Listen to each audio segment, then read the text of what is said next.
course, I did. I've just had terrible pain in here for the last 24 hours, but prior to that, on and off for about 18 months. Wow. Since I was bucked off a horse, it started about a few months after that. So I can go to sleep and wake up and it's really bad. So on anti-inflammatories. You feel it now? Yeah, I can feel it now.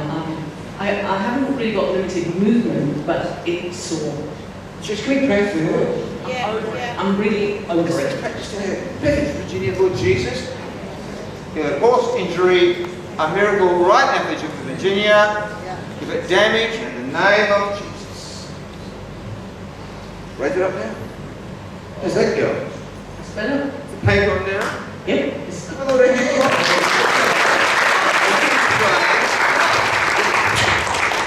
we just pray never, ever the same again. God bless you. I can do anything, I can do all things, 'cause it's you who gives me strength. Nothing is impossible.